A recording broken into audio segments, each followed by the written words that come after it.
हम और हमारे बड़े भाई वाली अपने राज्य दरबार में बैठे हुए थे।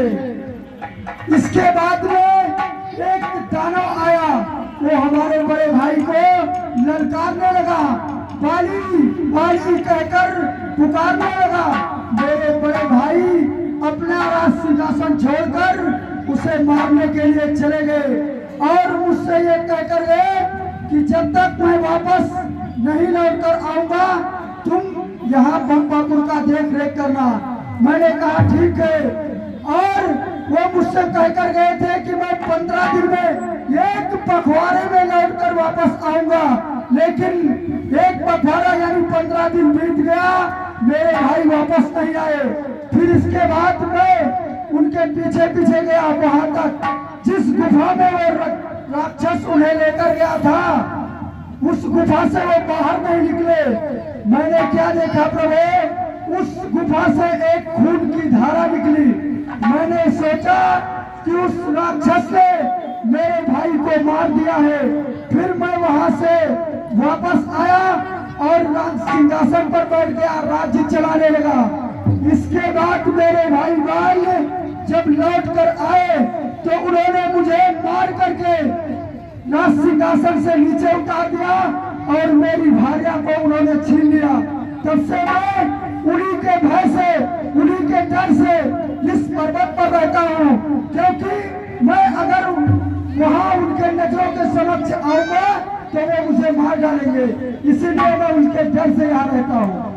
यहाँ श्राप बस आवत नाही, तदपि सभी रहन मन माय। हे प्रभु, यहाँ पर उन्हें श्राप है। सुन सुग्रीव मारी हूँ वाली कही बार, ब्रह्मरुद्र शरणागत गए नौ रही प्राण। सुग्रीव, आप घबराओ नहीं, हम सुग्रीव को अवश्य मारेंगे, एक ही बार में मारेंगे। ठीक है प्रभु, लेकिन जाओ तुम बाल से युद्ध करने के लिए उसको तैयार करो। ठीक है प्रभु, लेकिन प्रभु आ जाना, वो बहुत बली है, अगर आप नहीं आएंगे तो वो मुझे मार डालेगा। हाँ अवश्य आएंगे।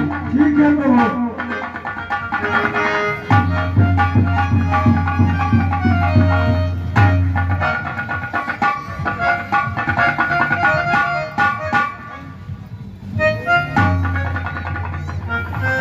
लेकिन प्रभु देखो, ये जो 7 पेड़ लगे हुए हैं ताड़ के, जो इन 7 वृक्ष को एक ही बार में गिरा देगा, वही मेरे भाई बाल को मार सकता है।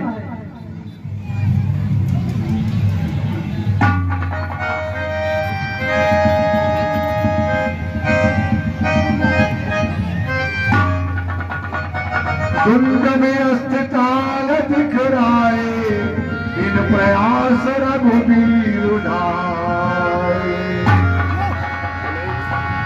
हाँ प्रभु, अब मुझे विश्वास हो गया कि आप मेरे भाई बाली को मार सकते हैं। लय सुग्रीव संगर घोराता, चाप सायक नहीं आता।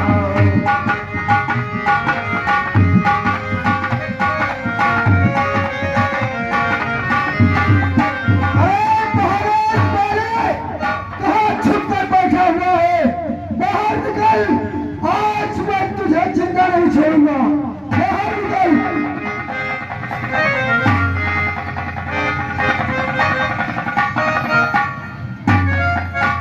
अरे बाली, कार की तरह क्यों छुपता है? अगर तेरे भुजाओं में ताकत है तो आज मेरे साथ युद्ध कर।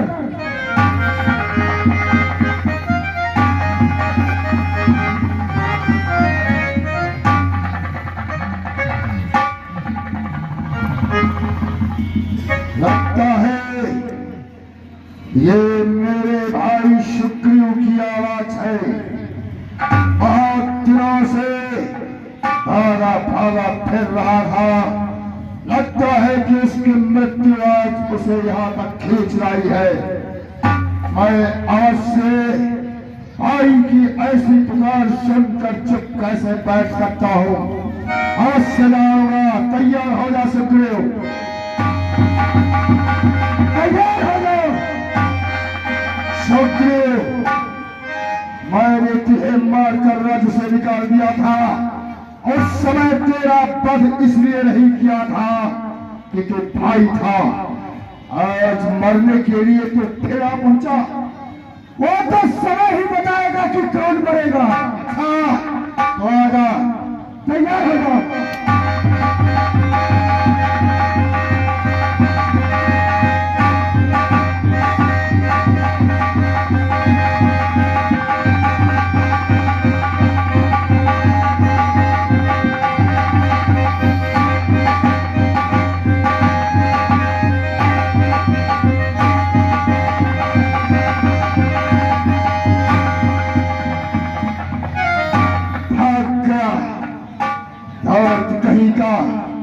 बारी से लड़ने आया था। बैल के सामने जो भी आएगा वो मारा जाएगा।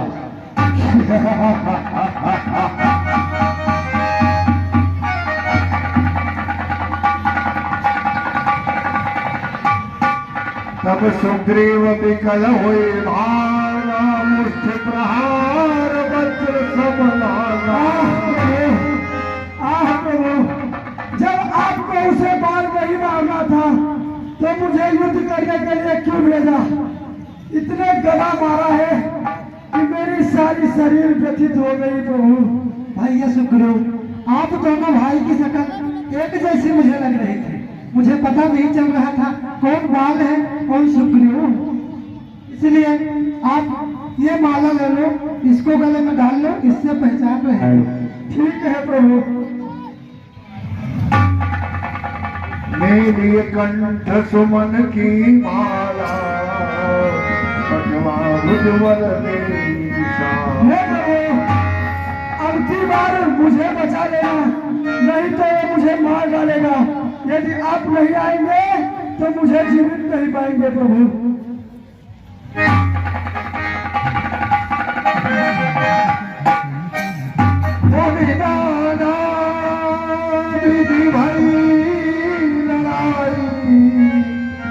बिटपवोट देखे रघुराई। निकल बाहर। इस बार मैं तुझे मार कर ही वापस जाऊंगा। इस बार तेरा प्रारंभ मेरे हाथ ही लिखा है। निकल कायर, बाहर निकल। कहाँ छुप कर बैठा हुआ है?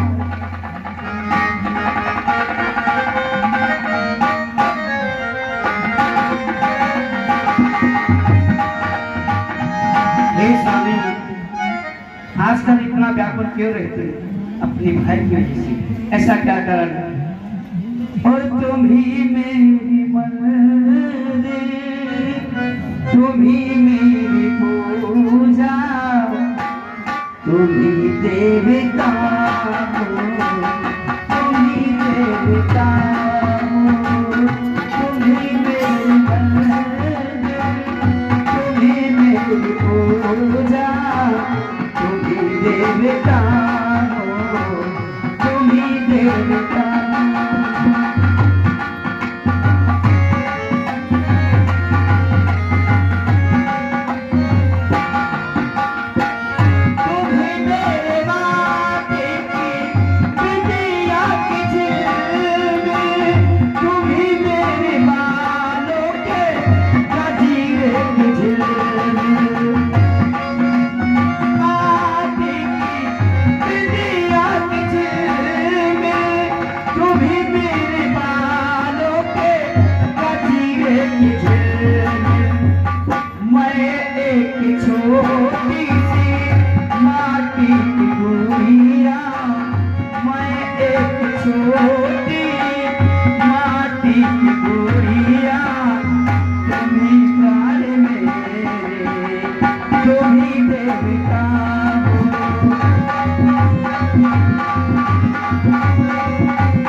मुझसे मार खा करके भागा था, फिर आ गया। लगता है कि तेरी मृत्यु यहाँ तुझे खींच लाई है। सत्यो, मैं कहता हूँ चला जा, नहीं तो यदि मेरा क्रोध जाग गया तो फिर तुझे ब्रह्मा, विष्णु और शिव भी नहीं बचा सकते हैं। ए स्वामी, मैं आपको कुछ कहना चाहता हूँ। जब अपने से छोटा बार बार ललकाए तो अवश्य समझिए कि उसके पीछे कोई बड़ी शक्ति अवश्य है, तभी वो बार बार आपको ललकार रहा है। मेरी बात मानिए स्वामी, आज आप युद्ध स्थल को मत जाइए। तारा, तुम मुझे शिक्षा दे रही हो। एक वीर दूसरे वीर की ललकार को सुन करके अगर चुप बैठ जाए तो कायर कहलाता है। बाली इतना कायर नहीं है जो दुश्मन की ललकार को सुनकर चुप बैठे। और फिर तुम्हें ये भी ज्ञात है कि मेरे सामने जो भी लड़ने आएगा उसका बल मुझमें खिंच कर आ जाता है, इसलिए संसार में कोई मुझसे त्रास नहीं कर सकता। चाहे ब्रह्मा, शिव या स्वयं विष्णु हो, परंतु बाली के सामने यदि आकर लड़ेंगे तो वो भी मारे जाएंगे। इसलिए अहंकार युद्ध में, अपनी बड़ाई करना युद्ध में एक विरुद्ध है। और आज सोचिए, आज ना जाने मेरा क्यों दाहिना नेत्र फड़क रहा है।